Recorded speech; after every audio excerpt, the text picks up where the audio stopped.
Okay, cool. I believe we are live. Yep. Da-da. Got a lot of algae you gotta clean.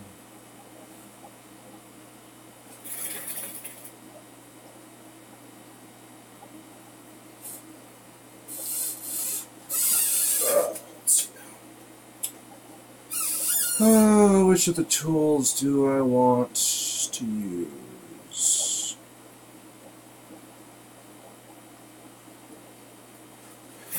Well, you know what? Let's swing this around a little bit here. Hey, how's it going? My hair is so crazy. I need a haircut so bad. Oh man, my hair's nuts. But whatever. What else is new with me? My hair is always crazy. Okay, at least this way I can kind of see you guys chat while I'm doing stuff here.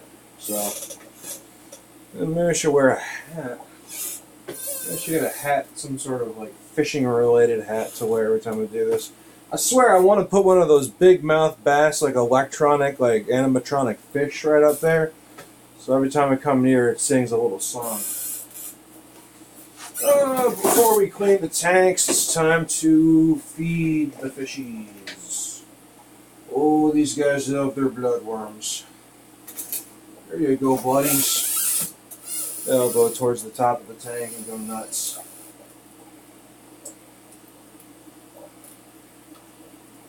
There you go, little guys.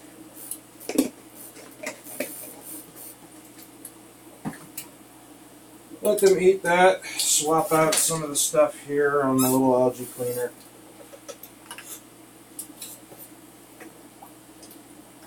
I'll keep the chat open.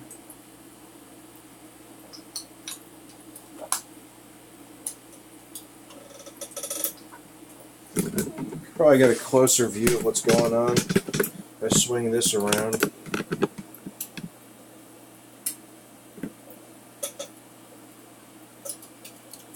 Algae cleaning day. Always a fun day.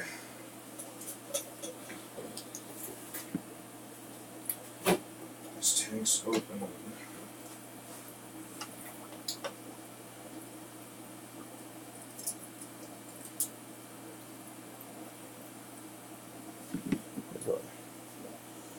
Go along the side. Clean all the algae. Or as some pronounce it, algae, if you're across the pond. Oh, so much algae to clean. But it's been a while. This tank I got the central stone rollers, so they do like eating algae, but they don't eat nearly enough algae to keep the tanks clean. Like as if I had like a pleco or something in here. A few bloodworms got stuck in the glass here. You know what? I think first I'm going to really get at the major grind here. You're going to see in a minute how much cleaner it's going to get. I don't think the soft sponge is going to get it. Drop my thermometer. No, I'm going to have to use the metal algae scraper to get the hard algae off. If I can remember where in the world I put it. I'm always losing everything down here. I'll find it eventually.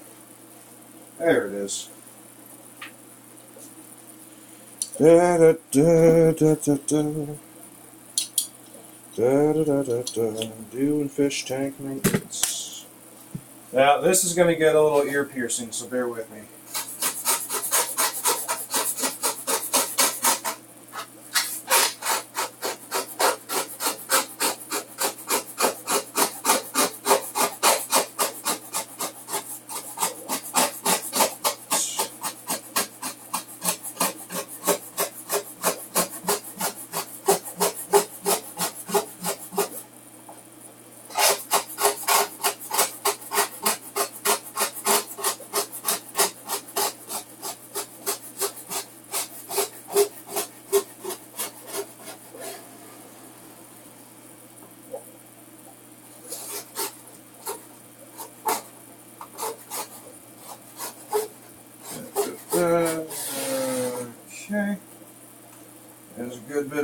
algae removed from that.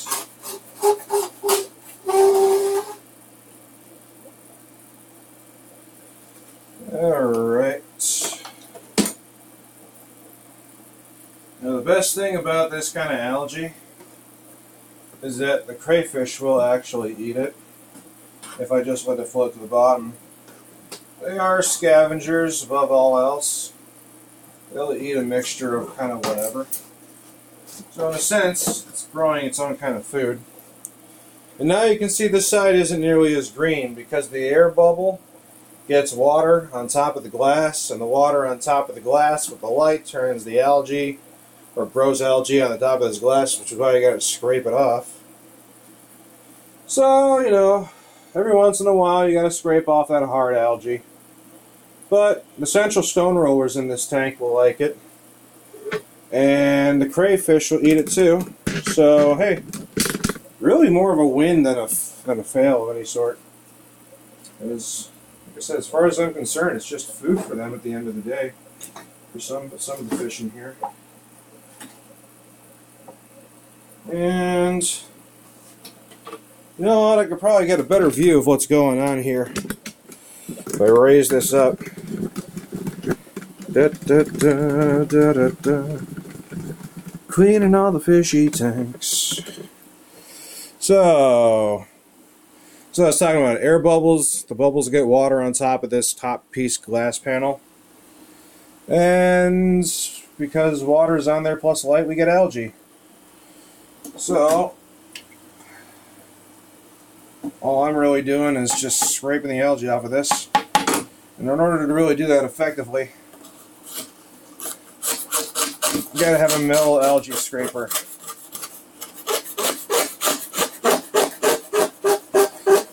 Just clean all that off. Little by little, bit by bit. Algae just never stops growing, but that's partially a good thing, really. This piece up here is plastic, can't really get at that. And like I said, if I let it go down to the tank, the crayfish will eat that algae. And so will the central stone rollers. Just kind of neat. Growing my own food accidentally. And once they're clear of algae, or now at the very least, I can put them back. Gotta bring everything back down. The tank looks a lot brighter now. Yay!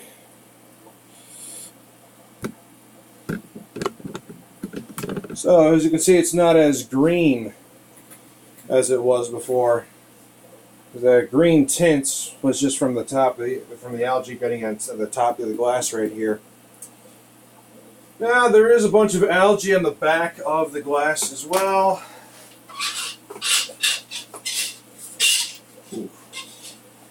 Oh, not a pleasant sound, metal algae.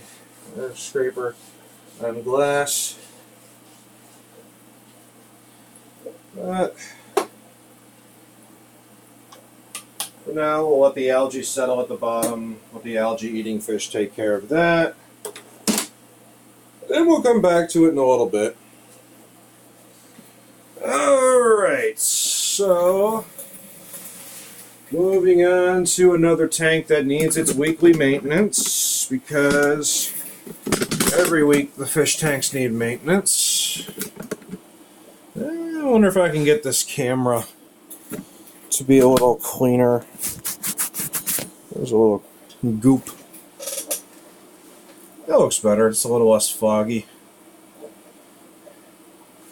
I've got some hardened algae up at the front right here.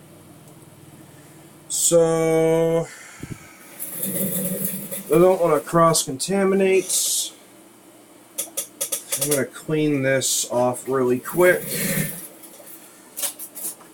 Not really much needs to be done in the ways of doing that. But the wild tank does have wild stuff, and I don't want wild stuff coming into the more breedery tanks.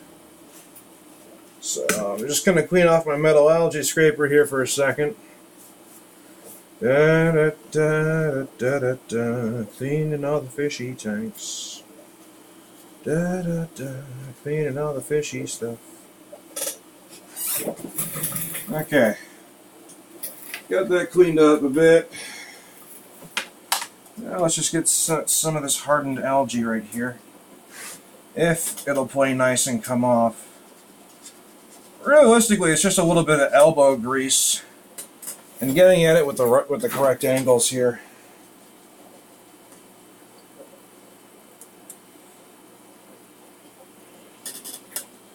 Some of this stuff, you know, there's different types of algae. Some of it really gets on there pretty good. Even though it doesn't cover a whole lot of the tank, certain species of algae are just really good at staying in place, even against a metal algae scraper, which is essentially, you know, a razor at this point.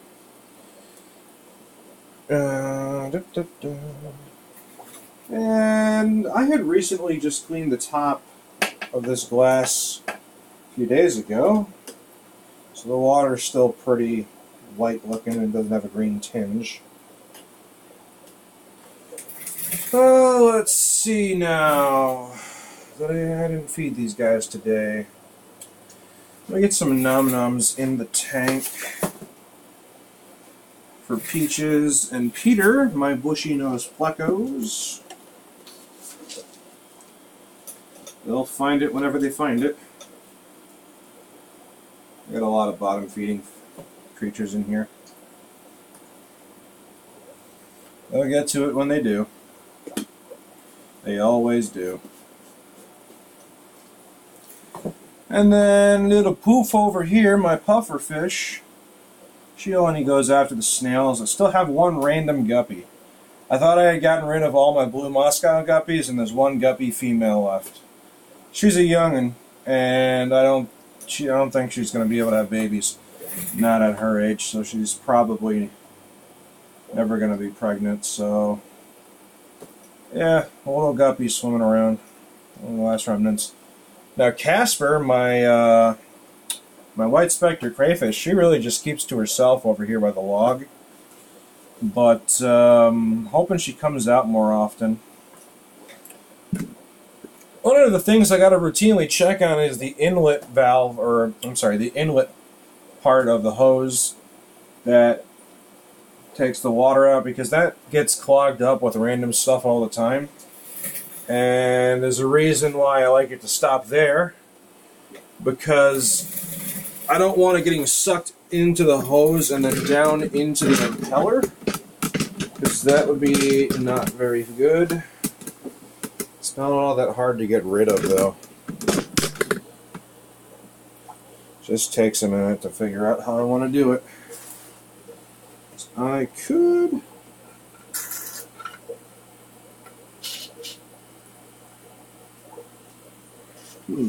How do I want to go about this today?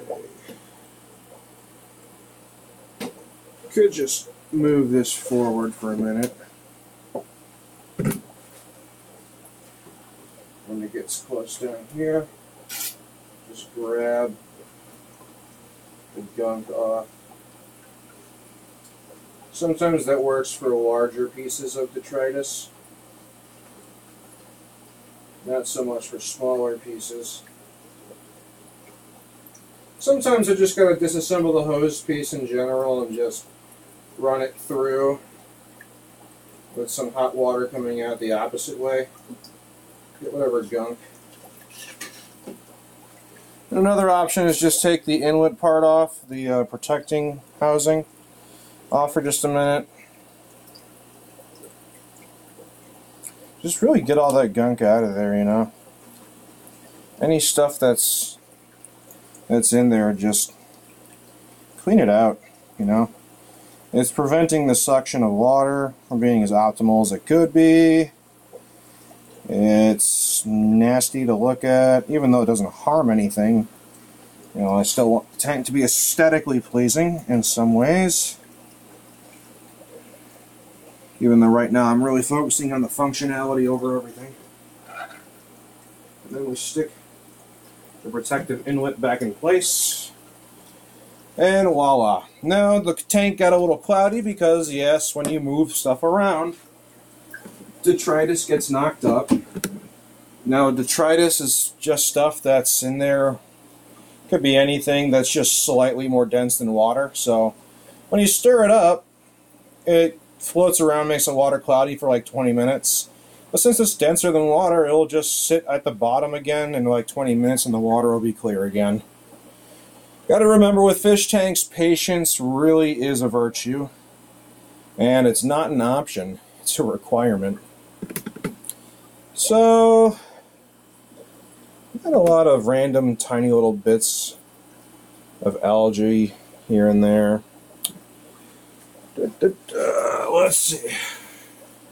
I do have algae-eating creatures in the tank, so I might just leave certain types of algae there for the creatures to eat. Moving on along. Oh, hey, there's my crayfish buddy. Let's move the camera away.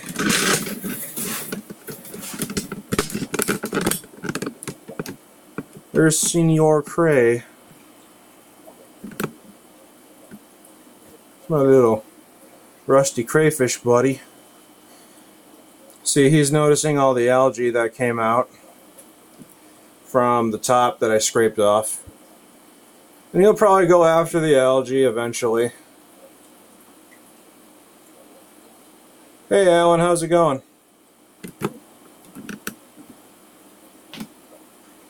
There he goes. Goofing around as crayfish do.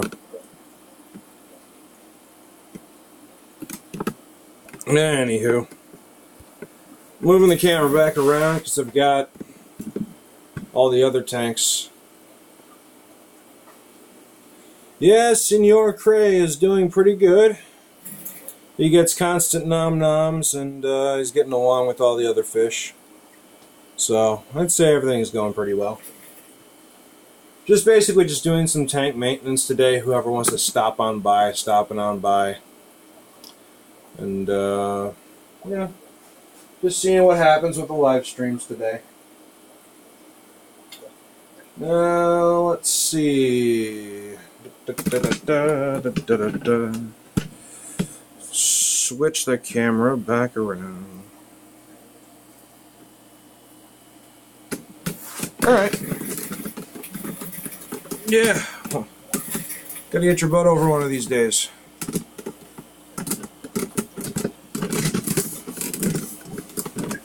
These tanks are a bit lower.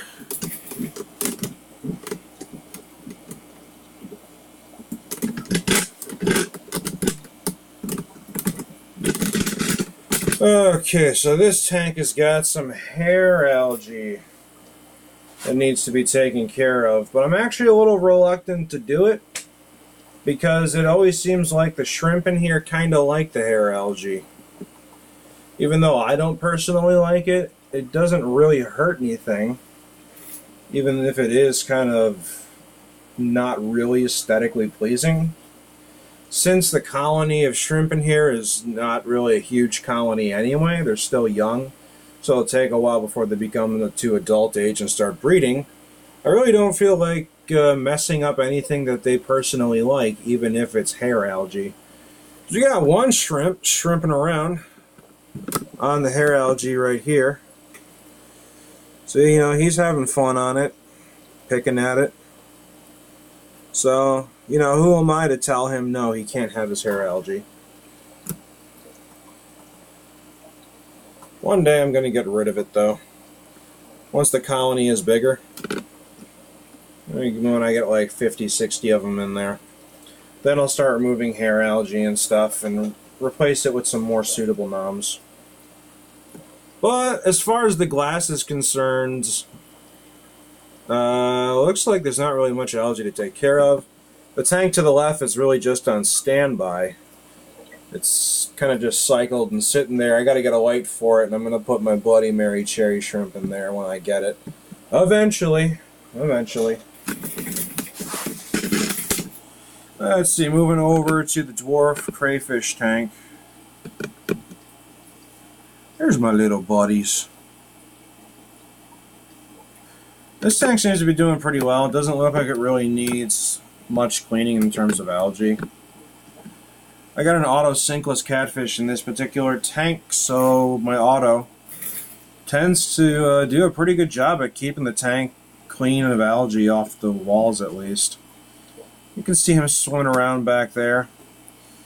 Bit of a controversial move because I know autos are kind of, they prefer to be social with other autos. So, debating whether or not I should add another auto or two in there just to make the autos happy. So far, they seem to be doing okay. They're still on a trial basis at the moment as far as keeping the glass algae clean. Now, there's obviously some supplemental food that the autos eat as well, which would be, if I can zoom in, some of the veggie pellets that both the crayfish and the auto go after from time to time. So, okay, that tank's not so bad. Let's look at some of the other tanks here. This is the neon yellow tank. Got a lot of neon yellow babies, but they're so tiny that you're not going to be able to see them on camera. When do I do water changes for the shrimp tanks? I do a water change once a week.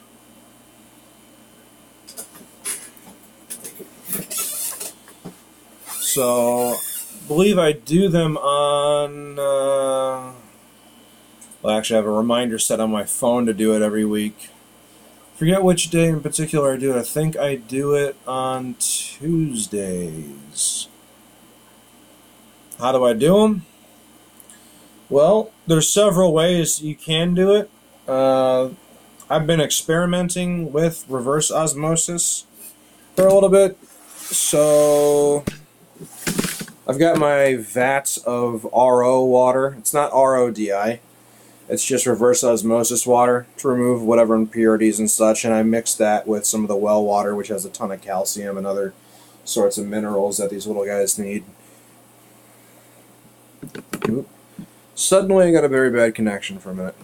But I'll tell you what, here's the thing. For the longest time, for about 3 years now, water changes have been really simple. I would just take about maybe 10% of the water out, and then that green hose right there connects directly to my well. And I would just replace it directly with my well water, and they've been doing good with that for a long time. So, the temperature dips down for maybe like 2 or 3 degrees for an hour or two, then stabilizes back up. I don't know why I got a bad connection down here. I know the quality of the video is turning to poop. But I would just fill it up directly with the hose. And as you can see, you know, each of these tanks I started out with approximately anywhere from like 6 to 10 shrimps, and this tank had probably like 40 or 50 of them at least at one point from just one mama shrimp. And I sold a good 20 of them, and there's at least another good 20 or 30 in there right now.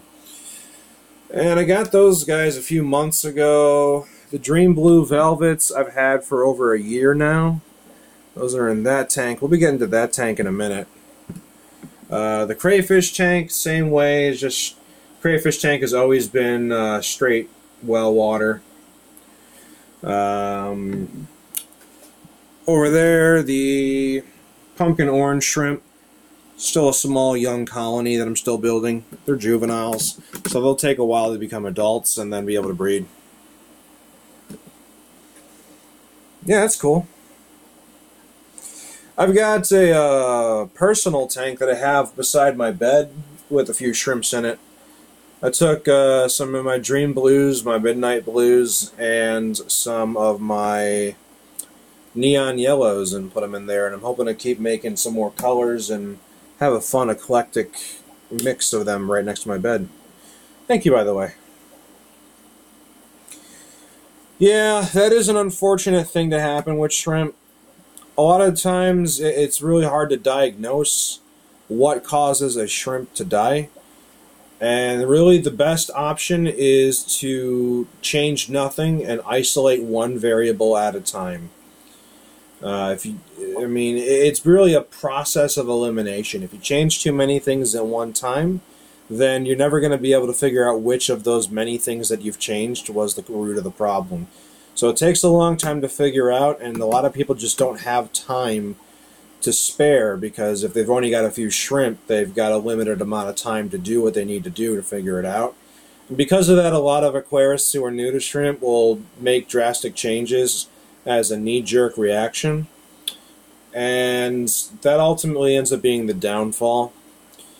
I made a video a little while ago talking about the various water parameters that Neocaridina davidi shrimp can survive in. And quite frankly, it's pretty broad, the amount of conditions that they can thrive in. So honestly, as long as the parameters are stable and your tank is completely cycled, and there's no ammonia, no nitrite, and you can have a little bit of nitrate in there, then just about any water parameter, as long as it's not too extreme, should be fine. If they're new shrimp, if you had just gotten the shrimp, then yeah, expect like a 10 to 20% die-off, just because some of the shrimp can't handle a change at all. And wherever they were born and bred, that's just what they're used to. But many of them will survive the change so long as the parameters are stable and constant. That's what I've noticed, and I've been breeding these little guys for a while. I don't know why my connection keeps going bad. Got them a week ago from the store. Yeah, I mean, here's the thing about buying directly from a store instead of directly from a breeder, is it starts out as the shrimp are born from a breeder, then they get shipped in a package. That package means that the shrimp are in a bag, inside a box, on a truck, going across the country, and then they get put in the store. And the store puts them in their water. And most of the time, the pet store's water is not perfect, or anywhere near. And then that stresses them out a bit. Then you go and get them, and then you put them in your water, which is yet another big change they got to another big change that they have to adapt to.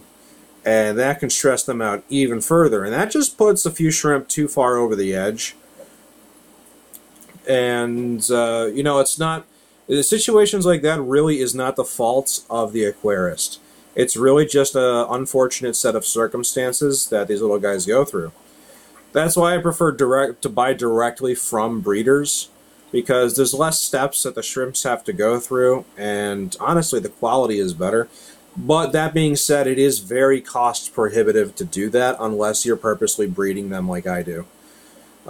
So, you know, it's a bit of a gamble either way. That being said, it can still totally work. Like, here, let me show you one of my shrimps. If I can find him, that is. Vladimir. This tank was just cleaned, so there's some detritus that needs to settle back down before the water stops being foggy. I was just cleaning this, so the fog will go away in about 10-20 minutes. Vladimir, where did you go, little buddy? Vladimir is my vampire shrimp. He's a goof. Also known as African fan shrimp. They are different from Singapore flower shrimp. He's a big little goof, and sometimes he's brave and comes out. He's huge. He's about maybe like this big, and he's just the funniest shrimp. But I got him from a pet store, and I've had him for like 2 years now, and he's been surviving in this straight hard water from the well for a very long time. And I wish I could find the little guy. Actually, not a little guy. Vampire shrimp get pretty big. They get to be as big as some crayfish, but they're shrimp. Honestly, ghost shrimp are among my favorites because they are so charismatic. Ghost shrimp do not give one crap about their situation. Oh, there's Vladimir. He's upside down in the rock.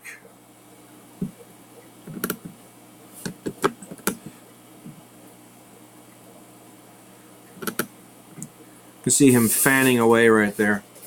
Yeah, ghost shrimp don't give two craps about what's going on around them.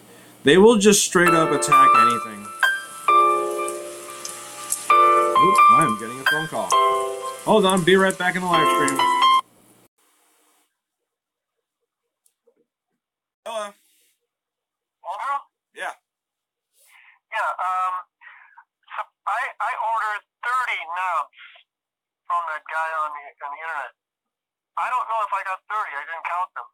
Can you count the total amount of knobs I really needed? Maybe he sent me less than 30. I thought 30 would have been enough. Okay, so basically just all the knobs for the cabinets and where those would go. Right, the cabinets and the drawers. Call the total amount. Does that include the bread box? Yes. Okay. I'll give you a text with a number shortly. Yeah, if I'm like, well, I should be like what? 1, 2, 4, 5, maybe 4 short, maybe. So if that was the case, I should have ordered like 34 now. Okay. Okay, bye. Bye.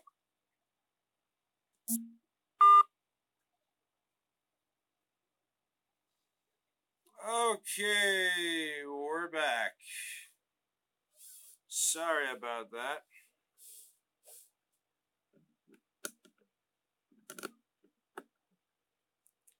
Vladimir the Vampire Shrimp is a goof.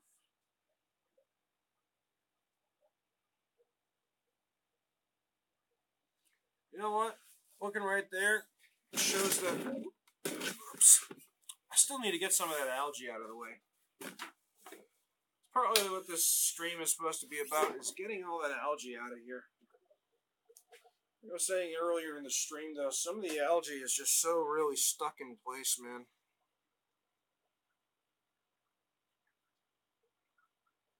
You just gotta keep going at it with this algae scraper stuff, man.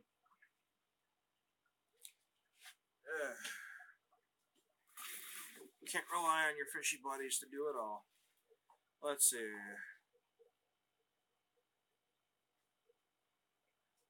With 3 shrimp, yeah. A lot of times I'll have like just one male and one female, and then I'll have a colony, just one male. Depends on the shrimp, but you know, one male, one female can produce like 50 shrimp, and then from there, you're golden. And really, that's all that needs to happen is one pregnant female or one buried female to have her eggs hatch, and then you got a colony.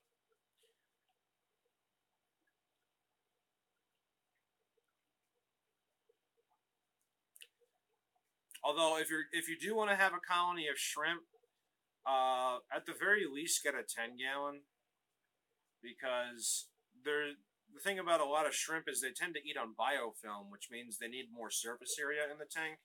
Now, you can just add decorations here and there, and it'll grow on decorations and such. But the more biofilm you have, the better. Yeah, if you got a 10-gallon, that's what I use to breed my shrimps in. These are all 10-gallon tanks. $10 for 10-gallon tanks at the $10 per gallon sale at Petco. So that's what I use, and I can have well over 100 shrimp in each of these tanks. Now, at a certain point, then biofilm is not enough, and algae is not enough, and you will have to start using supplemented food. Now, what I use, I'll show you. I got a big bulk supply of this stuff because I knew I was going to be breeding shrimp for a while. This is privately manufactured, and there's no real big name manufacturer that makes these. But this is a high calcium veggie pellet made from a lot of natural ingredients. And this will just sink to the bottom. And because it's made with a bunch of vegetables that are naturally high calcium, it really helps them with their color and molting and all that good stuff. So the shrimp love it. They go crazy for it. But at a certain point, you're going to need to supplement. Oh, cool. Yeah, this stuff's great. If I knew the actual seller, I would link to him. But I know If you want like an actual name brand, I guess Aquatic Arts is probably the most name brandiest you're gonna get because they manufacture similar pellets. And I ordered this. I ordered. Okay, it's not from Wardley. I just put it in this container because I had one laying around. But it'll fill. I ordered enough to fill this entire container, and I've had it for over a year now, and I'm only about halfway down.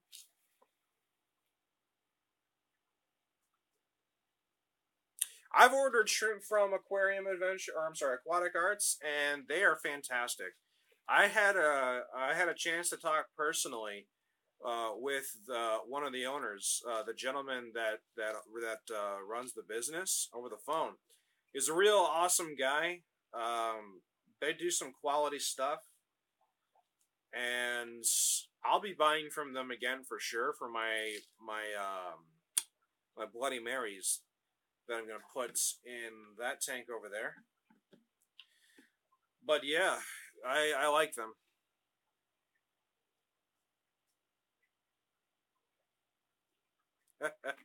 I mean, hey, if it gives you a discount, that'd be awesome. The one downside to ordering online is there really is no warranty. So most pet stores will give you a few days warranty, and provided your water parameters are perfect, they'll honor the warranty. Obviously, if your water parameters are outside the range of what's supposed to be acceptable for that species, the store is not going to honor the warranty because they consider that the fault of the user. So, just keeping that in mind. But yeah, like I was saying, like little Vladimir, my vampire shrimp, I got him from a store. He does great. I've had ghost shrimp from PetSmart I had my ghost shrimp for 3 years, and they got so big that people who came over to buy stuff from me consistently confused them with a mono shrimp. Yeah, I think anyone who wants to start out in shrimp, they really should start with ghost shrimp because it'll ghost shrimp are so inexpensive that if you make a mistake, it's not going to cost you a lot of money. And because they're clear, you can see their reproductive organs and how everything works. She'll be ready to go sometime soon if you got her from a pet store. They sell them at about breeding age. I've had a ton of ghost shrimp. I got bored one day and decided to breed ghost shrimp just because I had nothing better to do. And then I had a ton of ghost shrimp, and then I gave them away just because I'm like, what am I going to do with a bunch of ghost shrimp? But consistently, they were always the wackiest, and they were always the most charismatic and fun shrimp. I wish more shrimp acted like them because they're just goofy. They are genuinely entertaining to watch.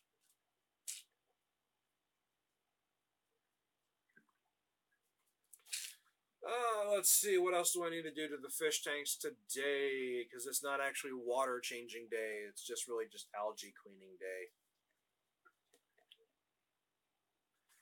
I keep pausing. You know what it is? It's because here, I'm in a concrete room, and the problem is the wireless access point is upstairs. So my connection is not perfect down here. I really should get another wireless access point down here so that when I do live streams, I don't have a cruddy connection and you guys can actually see in HD. I'll be probably doing that eventually at some point if my live streams ever actually get, a decent amount of people. You know what? We haven't seen the Dream Blue tank today. Let's look at my Dream Blues. Oh, there's babies on the glass.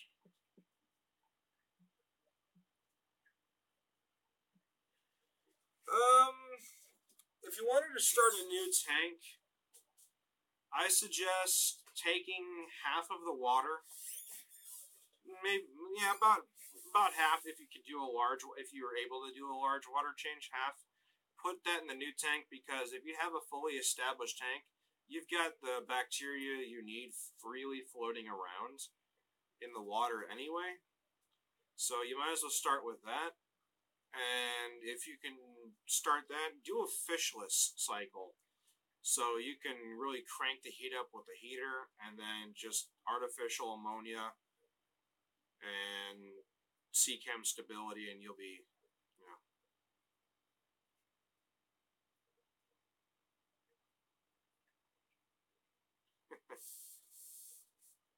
Copepods. Yeah. You know, there was a time when I had too many cherry shrimp. When I first started thinking about breeding for, for the sake of selling them, I ended up getting some really cheap cherry shrimp just to see if I could do it. And lo and behold, I got them to breed, and they would not stop breeding, and I could not sell them fast enough. And by the time I was like, okay, I want to breed other colors than red, and I needed that tank. And it got to the point where I had to start giving them away for free just to try and get the numbers down, because there were so many of them, and they weren't necessarily super high grade.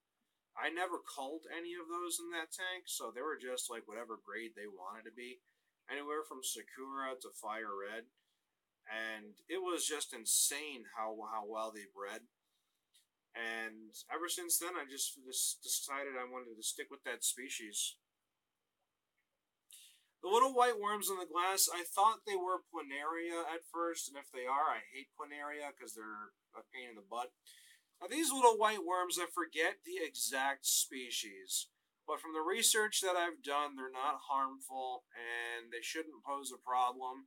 That doesn't mean I don't want to get rid of them. I would love to get rid of these stupid little white worms, because shrimp tanks just tend to have them. Now, here's the thing. You might have white worms in your tank, but there's a lot of different white worms. There really are. And you're not going to be able to see in enough detail on what I can provide for you, the exact worm that I have.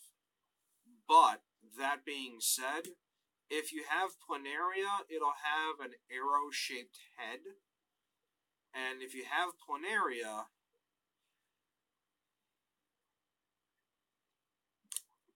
yeah, a lot of worms do slide around on the glass. In my neon yellow tank, I've got tubifix worms that goof around.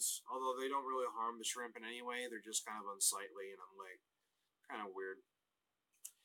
The only things that I think you really need to be worried about in terms of worms are planaria and hydra.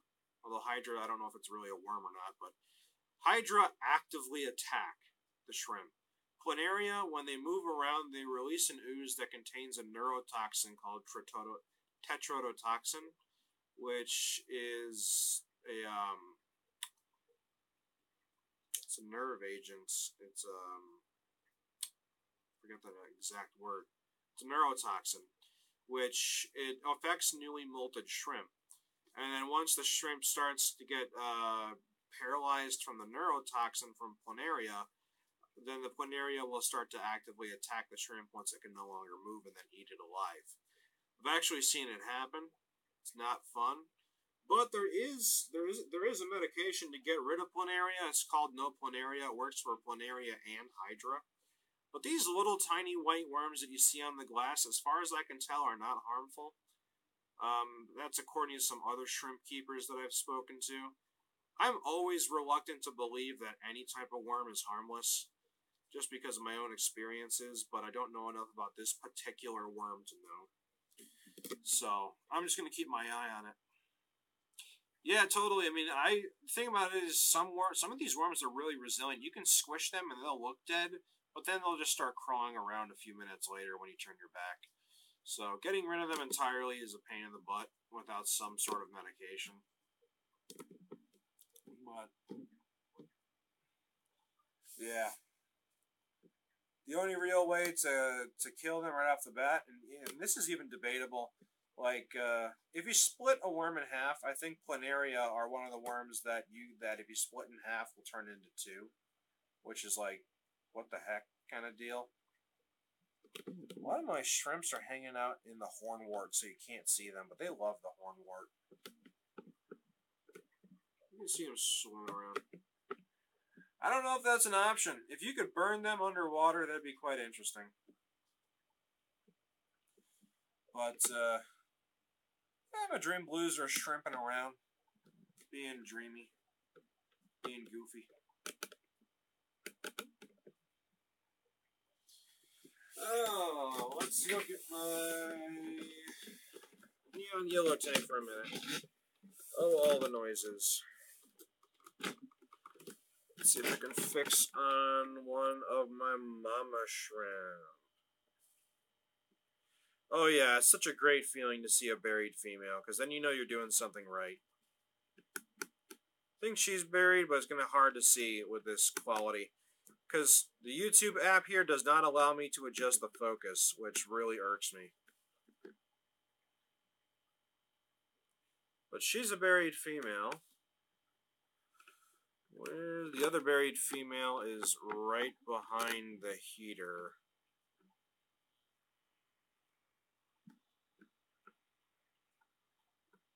Yeah, she's behind the heater, so I won't be able to show you that. Although I have been experimenting with stuff other than the shrimp. These little guys. Neon yellow is kind of bright.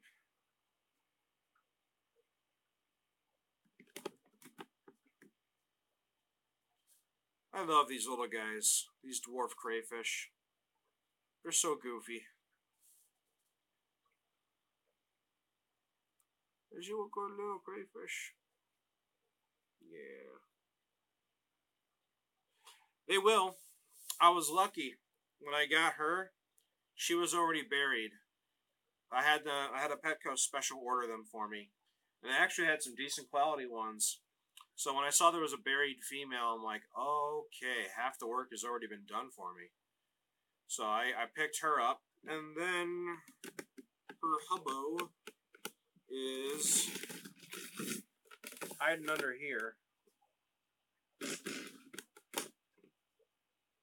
see his tail. He likes the sponge filter. You know, it's funny. I get them the shrimp tube, and there are 3 separate tubes in which they can totally claim, and she insists on taking the thing that's not the tube, but the thing that under the tubes, and I don't know how to please these little guys anymore. But they've been doing great. Brown algae. Trust me, I feel your pain on algae. It is a pain in the butt. It really is. Because, I don't know if you saw me working on the wild tank.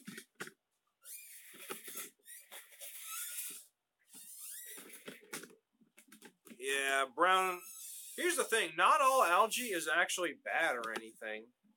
It's actually a sign that, you have nutrients and stuff in the water. But this wild tank here consistently gets a ton of algae. And it's gotten to the point where I really do feel like I'm going to need a UV filter just to keep it under control. Because it is a pain in the butt. But, hey, at least all the wild fish are happy. Doesn't seem to have any effect on their health. They're just swimming around, being all fishy and wiggly. But if we come over here, there is one more crayfish that I got. I don't think we're going to be able to see her from this particular angle. Maybe if I zoom in, we'll see at least her tail. There she is. I don't know if you can see those berries swinging on her swimmerettes. It's kind of a tease. But she's a white specter crayfish. And she was at the Petco, and I did not plan on buying her at all. I mean, that wasn't the idea of going into the Petco that day. But the guy that works at that particular Petco knows, he and I talk a lot, and he knows I like to breed stuff. So he kind of kept this crayfish hidden in the back burners, behind the tank and all that, so that other people couldn't see her, because he knew I was coming in that day. And finding a female crayfish at a pet store is extremely rare, because distributors almost never give out females. because that's how they make their money. That's how they breed them and sell them. Now, the amazing part about this is not only did I get a female white specter crayfish, but she came fully buried. She has about maybe 100 eggs on her swimmerets. Now, she's a $20 crayfish.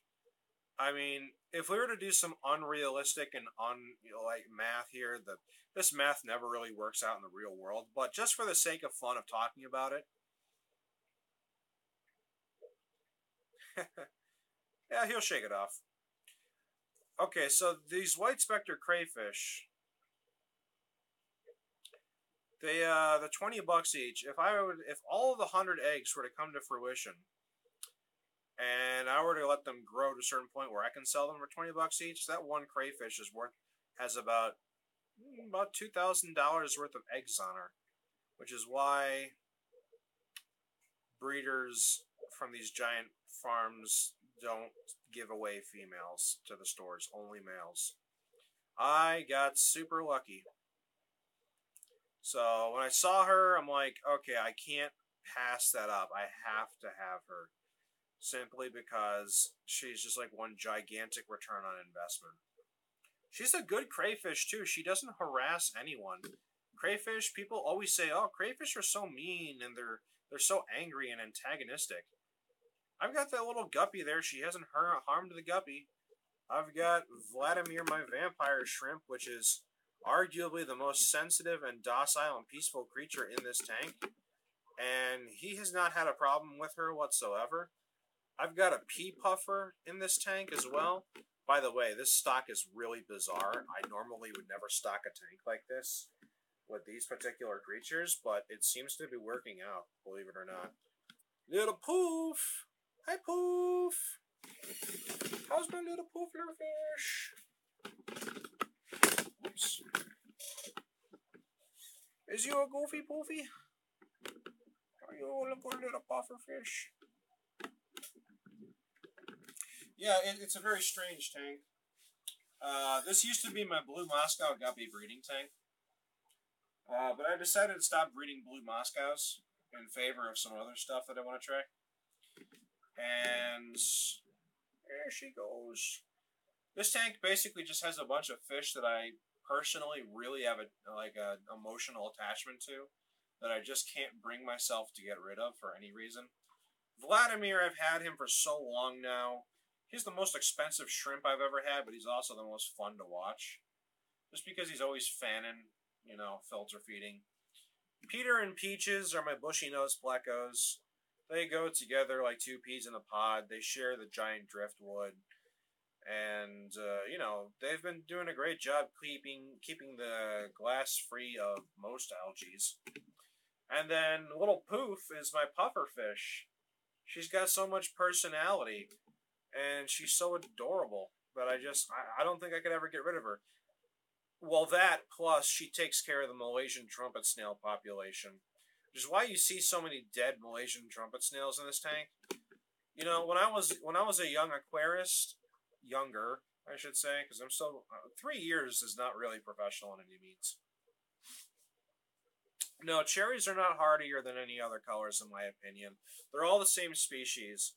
The neon yellows, the dream blue velvets, the pumpkin orange, the reds, the cherries, they're all Neocaridina davidi.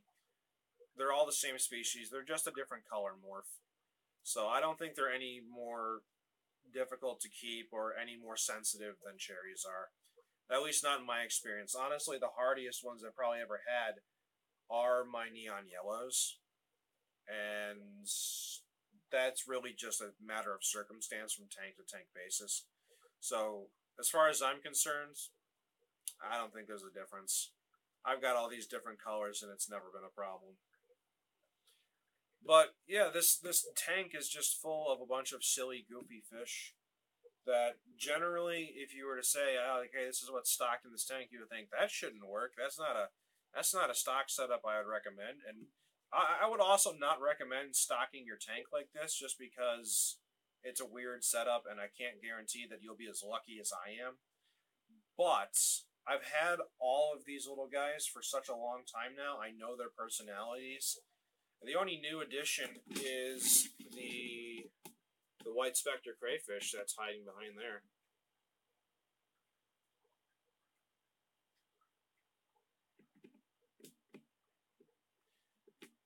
Well, this tank also needs to just have some general cleaning done. I need to remove all of the shells of the Malaysian trumpet snails. Just get rid of some random algae that's come to the bottom. Take care of a few things, tidy up, do some aquascaping, you know, all that good stuff. There's little Poof. Oh, hi, Poof. Who's my little poofier fish? Yeah. I got Poof, my pufferfish, because of Titan the pufferfish. I got a video of Titan. He wasn't my fish.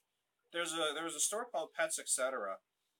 And they had this wonderful, like 300-gallon saltwater tank with I believe it was a Diodon hystrix porcupine pufferfish.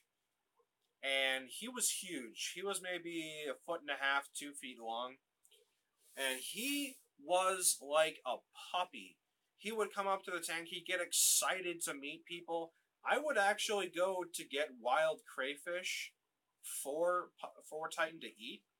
They would let me bring him crayfish and feed it to him all the time. He went nuts. At a certain point, whenever I would come in to see him, he'd recognize me instantly. He would start flapping his fins all around like crazy, and water would go everywhere because he knew that I was going to give him a nom nom, one of his favorite nom noms, a live crayfish, and he would just be so happy. I swear, he was just like a puppy. He was just so cute, and that's when I realized that pufferfish probably have some of the best individual personalities in the fish you could possibly find. Now that being said, a little Poof is not anywhere near the level of a porcupine puffer like they used to have. But Poof still is a cute, adorable little puffer, and believe it or not, she's worked so well that in terms of her docile nature, that I've actually had her in my shrimp tanks. And she did not attack the shrimp. She was only interested in the snails. Because I had a snail outbreak in one of my shrimp tanks once, and the assassin snails weren't doing the job. So I figured, I wonder what would happen if I put her in there. I could stand to lose a few shrimp if necessary, you know, whatever. And she didn't attack the shrimp, which was really interesting. She did get rid of the snails, though.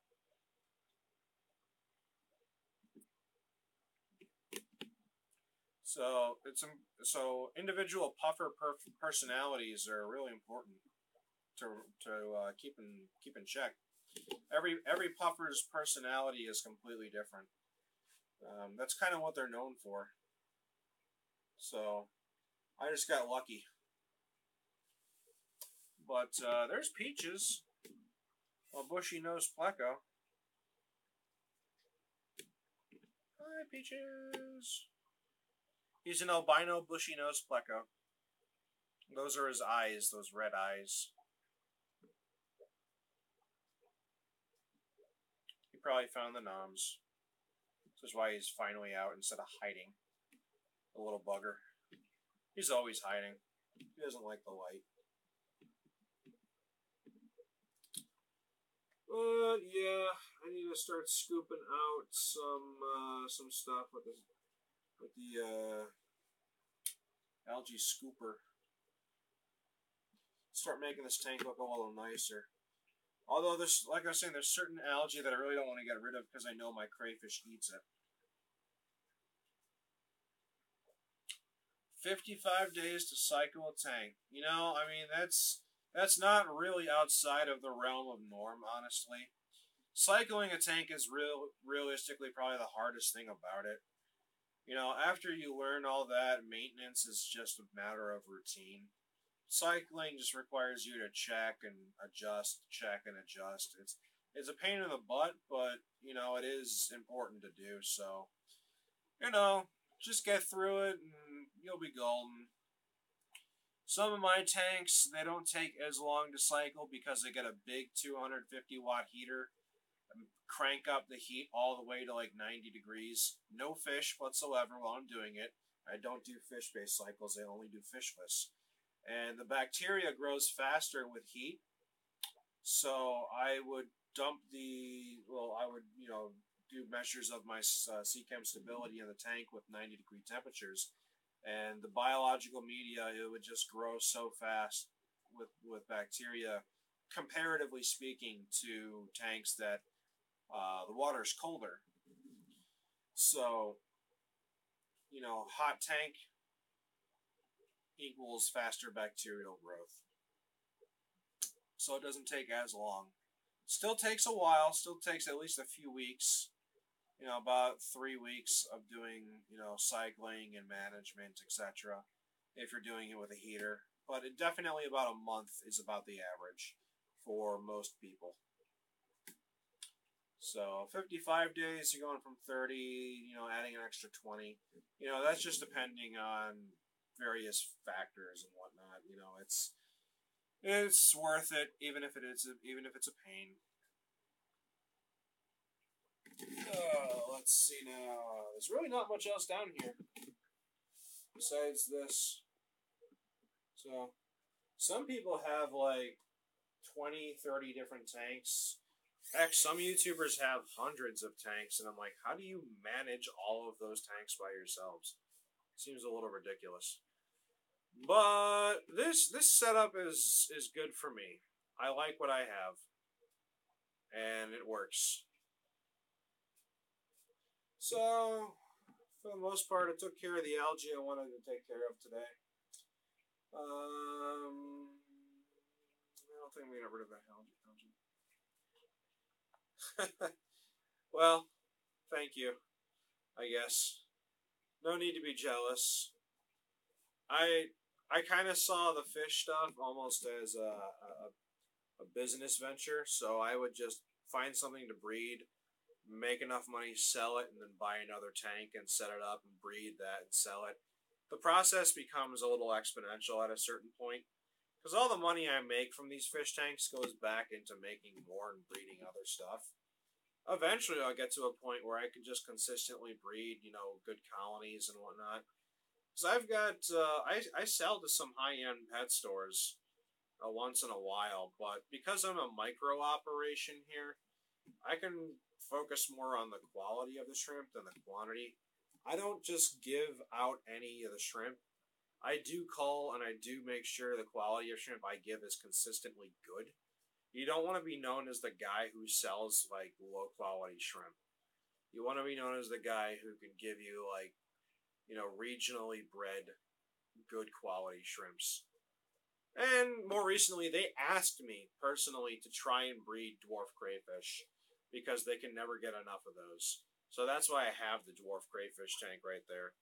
They wanted me to see if I can do it. And so I'm like, you know what? I've got a tank. I can try it. I'm going to give it a shot. So we're going to see what happens. Now, despite the fact that I breed these guys for profit, that doesn't mean I don't consider them my little buddies or my pets. Because I do enjoy coming down here and I love watching them and I do care for them. So, unlike factory farms that are just concerned about pumping out tons and tons of these guys just to make a profit, I don't like that concept. I don't like the way some companies do that. It doesn't seem right to me. You got to do right by your pets, even if they're just aquatic buddies. It makes sense to do it right. And I think that's where I get some of the joy out of it, because I meet people who locally breed as well. There's some pet stores around me where they get most of their stock.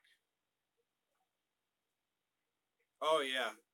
Asian farms with anything aquatic, they do mass scale, and it's pretty intense. And if you're buying a pet that way, I just can't imagine your pet's going to be very happy.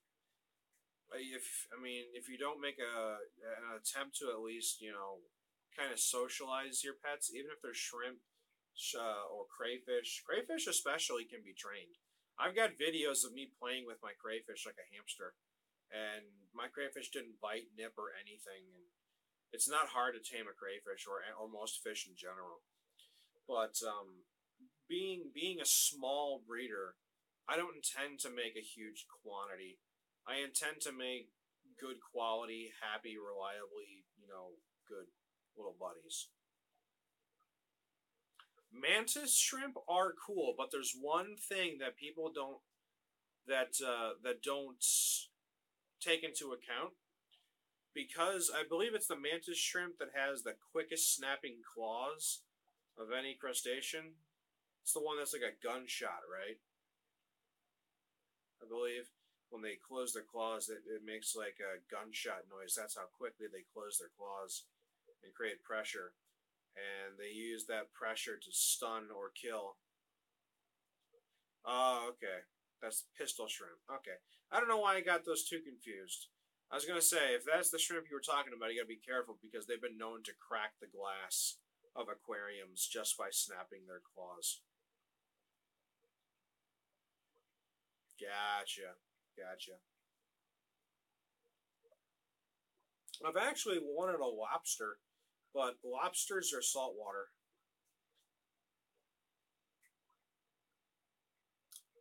Yeah, you got to be careful with anything that's going to crack the glass. It can be done. I've seen it been done, but it's just a matter of being careful.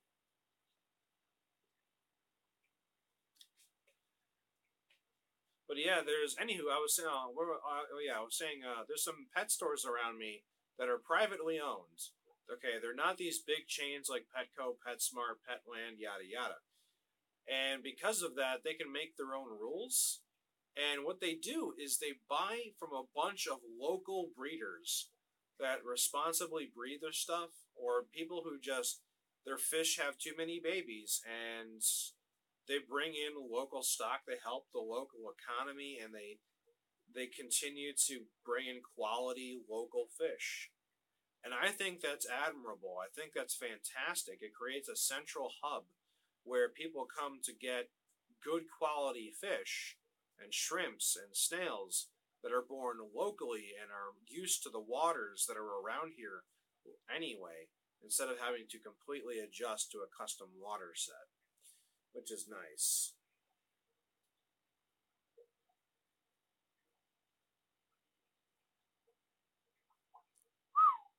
Yeah, that'd be intense. I've got videos. I used to have a holding tank for the crayfish because I used to eat the crayfish that I catch in the lake. I'd have crayfish fries and I'd sweeten them up with frozen sweet peas and stuff. And it's funny because I had this big tank, and I cut a bunch of PVC tubings. There was at least 30 different PVC tubes. They can all stake a claim in their own tube, but no, they all had to fight over one single tube. I made 30 homes for them, and they couldn't just find their own spot. They just had to have that one tube.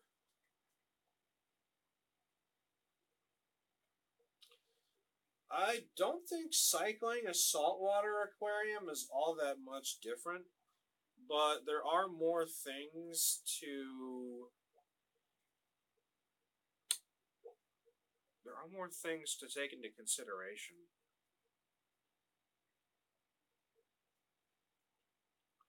But I don't do saltwater because the amount of tanks I have, I really just couldn't afford it.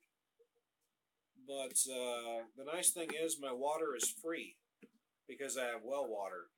If I have to have purified water, I've got my RO system and I've got the giant bucket full of purified water if I need it at any given time.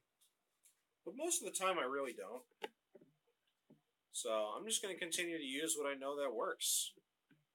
And just, consistency over accuracy is the key. So many people chase getting the quote-unquote recommended parameters for whatever they have. And because of that, their stuff is always fluctuating. The temp of these tanks, according to the thermometer, is 69.3 degrees. So 69 to 70 degrees is generally what these sit at. Which is, about what they're used to. I've experimented with other temperatures. Some people say if you want them to breed, you need to have it near 80.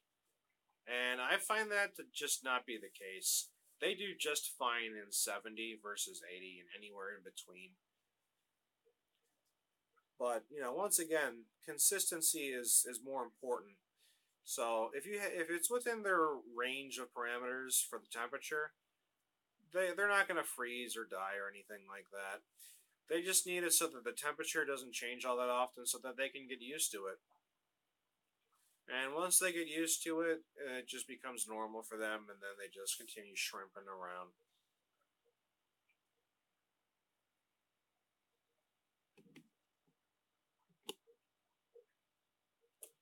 Anywho, so that's the live stream for today. It's been over an hour now. So with that being said, I'm going to close up the live stream here, and I've got some stuff around the house I got to take care of. So thanks for stopping by, though. It's always nice to chat. So anywho, I will see you and anyone else who stopped by later. Probably with some upcoming videos. I don't know about what yet, but when things happen, I make videos of it. So, have a good one.